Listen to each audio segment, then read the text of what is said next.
लागेका बिहानै आयो निकै ठुलो खुसीको खबर। देश विरुद्ध निकै ठुलो गद्दारी गरेको भन्दै यी 4 नेतालाई हुने भयो आजीवन जेलबास। अर्थमन्त्री प्रकरणमा अर्थ मन्त्रालय पुगो छानबिन समिति। सबैभन्दा धेरै बेरुजु अर्थ मन्त्रालयमा। यस्तो छ अन्य मन्त्रालयको विवरण। जताततै भ्रष्टाचार। अर्थतन्त्र सबल हुँदैछ, मुलुक श्रीलङ्का हुने अवस्थामा नभएको सञ्चार मन्त्री ज्ञानेन्द्र बहादुर कार्कीको भनाई। स्थानीय तह निर्वाचनमा काङ्ग्रेस र माओवादी केन्द्रले अपमान गरेको जसपाको निष्कर्ष। गठबन्धन टुट्ने। उपसभामुखका लागि आज मनोनयन दर्ता। गठबन्धनले काङ्ग्रेसकी पुष्पा भुषाललाई उम्मेद्वार बनाउने। पार्टी सभापति शेरबहादुर देउवालाई सफल नमान्ने हो भने महामन्त्री गगन थापा पनि असफल भएको काङ्ग्रेसका यी नेताको भनाई। पहिरो प्रभावितको उद्धार, राहत र व्यवस्थापनको व्यवस्था मिलाउन गृहमन्त्री बालकृष्ण खाँडको निर्देशन। भिआइपीहरूको सेवा सुविधा खारिजको माग गर्दै धरानमा चर्को आन्दोलन। गभर्नर अधिकारी विरुद्ध माइती घरमा युवा विद्यार्थीहरूको प्रदर्शन। एमालेका नेता भएको आरोप। दलहरूप्रति घृणा भाव फैलाउने प्रयास भइरहेको पूर्व प्रधानमन्त्री केपी शर्मा ओलीको भनाई। र भारतीय प्रधानमन्त्री नरेन्द्र मोदीको निमन्त्रणमा पुष्पकमल दाहाल प्रचण्ड असार 31 गते भारत जाँदै। काठमाडौँमा चितुवाको आक्रमणबाट 5 जना घाइते। मेयर बालेन्द्र शाह र एमाले अध्यक्ष केपी शर्मा ओलीबीच दोस्रो पटक भेटवार्ता। कमल थापाले भन्छन् ओलीबाट प्रभावित छौँ, एमालेसँग चुनावी सहकारी हुन सक्छ। आफ्नो राजनीतिक जीवनको 57 वर्षमा कहिले पनि मानव अधिकार उल्लङ्घन नगरेको केपी शर्मा ओलीको भनाई। काङ्ग्रेसमा मचियो निकै ठुलो लडाको। अब हेर्नुहोस् पुरा समाचार। दर्शकबिन नमस्कार। तपाईहरू यति बेला युआर नेपाली युट्युब च्यानल हेर्दै हुनुहुन्छ। दर्शकबिन यदि हाम्रो च्यानल युआर नेपालीसँग अझै पनि सब्सक्राइब गरेर जोडिनु भएको छैन भने सब्सक्राइब गरी जोडिनुहोला। साथै सँगै रहेको बेल आइकनलाई दबाउन पनि नभुल्नुहोला। दर्शकबिन तपाईहरूले हामीलाई कहाँदेखि हेर्दै हुनुहुन्छ, देशदेखि हेर्दै हुनुहुन्छ या विदेशदेखि हेर्दै हुनुहुन्छ। यदि तपाईहरूले हामीलाई रेगुलर हेर्नुहुन्छ भने रेगुलर र पहिलोपटक हेर्दै हुनुहुन्छ भने पहिलोपटक भने कमेन्ट बक्समा गई कमेन्ट गरी हाम्रो मेहनतको लागि एउटा सानो लाइक गर्न पनि नभुल्नुहोला। दर्शकबिन अन्ततः जनता समाजवादी पार्टी जसपाले स्थानीय तह निर्वाचनमा गठबन्धनका दलहरूले आफूलाई अपमानित गरेको निष्कर्ष निकालेसँगै गठबन्धन फुट्ने निष्कर्ष भएको छ।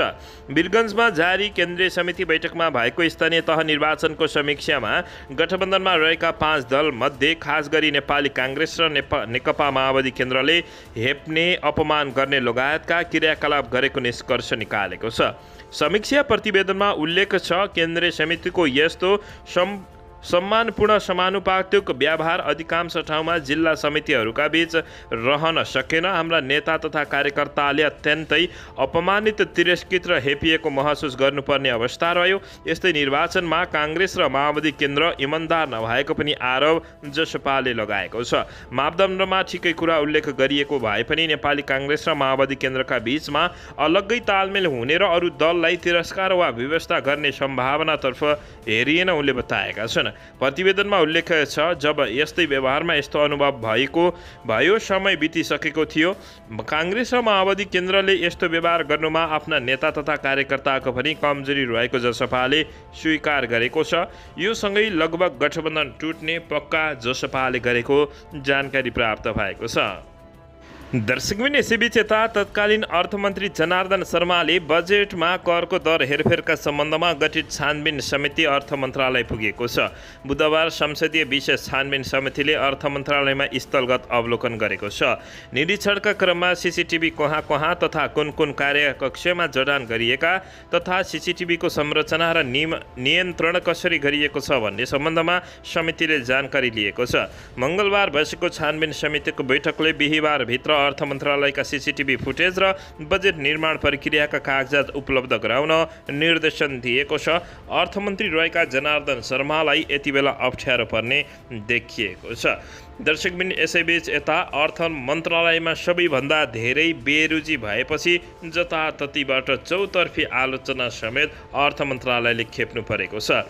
दर्शकबिन यो वर्ष सबैभन्दा धेरै बेरुजु अर्थ मन्त्रालयको देखिएको छ। अर्थमा बेरुजु 19 अर्ब 92 करोड 70 लाख रुपैयाँ रहेको तोकिएको छ, जसमा असुल गर्नुपर्ने 12 अर्ब 48 करोड 52 लाख र 7 अर्ब 44 करोड 5 लाख रुपैयाँ नियमित गर्नुपर्ने महालेखाको प्रतिवेदनमा उल्लेख छ। यसैगरी भौतिक पूर्वाधार तथा यातायात मन्त्रालयको बेरोजो 5 अर्ब 57 करोड, भूमि व्यवस्था सहकारी तथा गरिबी निवारण मन्त्रालयको 4 अर्ब 75 करोड र सञ्चार मन्त्रालयको बेरोजो 3 अर्ब 87 करोड रहेको जानकारी प्राप्त भएको छ।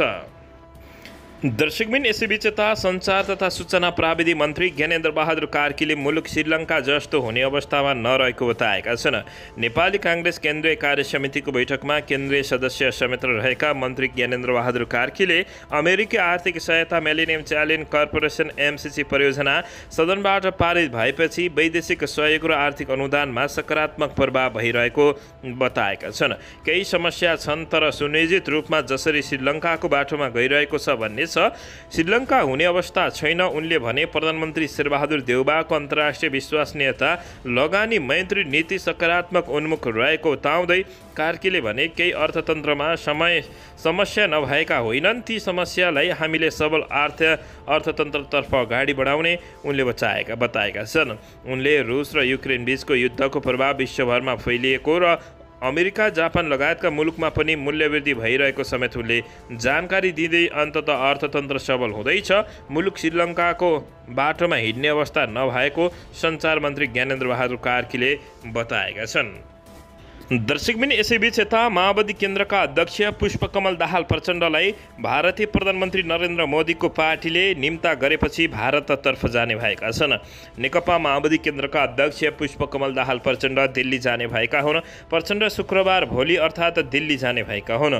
पोलिटिकल समिटका लागि जान लागेको प्रचण्डको सचिवालय स्रोतले जानकारी दिएको छ। दिल्लीमा प्रचण्डले उच्चस्तरीय राजनैतिक भेटघाट समेत गर्नेछन् अथवा गर्दैनन् भन्ने स्पष्ट समेत नपारेको जानकारी प्राप्त भएको छ। चीनबाट विशेष टोली नेपाल आएर भेटवार्ता गर्नु र पुष्पकमल दाहाल प्रचण्ड सोही हिसाबले भारतमा जानुले पनि यति बेला अर्थपूर्ण रूपमा हेरिएको जानकारी प्राप्त भएको छ। दर्शकबिन नेकपा माओवादी केन्द्रका अध्यक्ष पुष्पकमल दाहाल प्रचण्डलाई यही असार 31 गते अर्थात् भोलि नयाँ दिल्ली जाने भएका हुन्। भारतीय प्रधानमन्त्री नरेन्द्र मोदीको निमन्त्रणमा प्रचण्ड भारत जान लागेको बताइएको छ। माओवादी केन्द्रका प्रभावशाली युवा नेता माधव सापकोटाले दिएको जानकारी अनुसार भेटवार्ताको क्रममा प्रचण्डले भारतीय जनता समाजवादी पार्टीका शीर्ष नेताहरूसँग पनि भेटघाट गर्ने कार्यक्रम तय रहेको छ। प्रचण्ड लामो समयपछि भारत जान लागेका हुन्। नेपालमा चिनिया कम्युनिस्ट पार्टीका विदेश विभाग प्रमुख नेतृत्वमा आएको टोली भ्रमण सकेर आज स्वदेश फर्किएको छ। चिनिया टोली फर्किए लगत्तै दाहालको दिल्ली दौडलाई अर्थपूर्ण रूपमा हेरिएको छ। नेकपाकालीन अवस्थामा दाहालको भारत सम्बन्ध त्यति सुमधुर नभएको चर्चा समेत छ। दाहालको स्वागतको लागि दिल्लीको आवश्यक सबै तयारी पूरा गरिएको जानकारी प्राप्त भएको छ। दर्शकबिन यसैबीच यता काठमाडौँ महानगरपालिकाका मेयर बालेन शाह र नेकपा एमालेका अध्यक्ष तथा पूर्व प्रधानमन्त्री केपी शर्मा ओली बीच दोस्रो पटक भेटवार्ता भएको छ। पूर्व प्रधानमन्त्री समेत रहेका केपी शर्मा ओलीलाई भेट्न मेयर बालेन शाह बुधबार साँझ बालकोट पुगेका थिए। त्यस क्रममा मेयर बालेन शाहलाई केपी शर्मा ओलीले एउटा तबला उपहार दिएका थिए। समसामयिक राजनीतिक भेटघाट भएको समेत जानकारी प्राप्त भएको छ। यति बेला बालेन शाह एमालेमा प्रवेश गर्ने समेत भित्रभित्र निकै ठुलो चर्चा चलिरहेको छ। दर्शकबिन यसैबीच यता नेपाली काङ्ग्रेसको केन्द्रीय समिति बैठकमा नेताहरूले महामन्त्री गगन कुमार थापा र विश्वप्रकाश शर्माको चरको आलोचना गरेका छन्। महामन्त्री भएर गुटको बैठकमा सहभागी भएको लोकप्रिय हुन पार्टीको आलोचना गरेको भन्दै नेताहरूले महामन्त्री गगन कुमार थापा र विश्वप्रकाश शर्मालाई गाली गरेका छन्। केन्द्रीय समिति बैठक अघि डाक्टर शेखर कोइराला पक्षले बोलाएको बेलामा महामन्त्री थापा सहभागी भएका थिए। केन्द्रीय सदस्य केशव कुमार बुढाथोकीले महामन्त्री भएर गुटको बैठकमा किन सहभागी भएको भनी थापामाथि प्रश्न उठाएका थिए। एक नेताका अनुसार बुढाथोकीले गुटमा सहभागी भए बहिष्कार गर्ने समेत चेतावनी दिँदै चरको आलोचना गगन कुमार थापा लगायतको नेताहरूको गरेको बुझिएको छ। दर्शकबिन यसैबीच यता उपसभामुखका लागि आज मनोनयन दर्ता हुने भएको छ।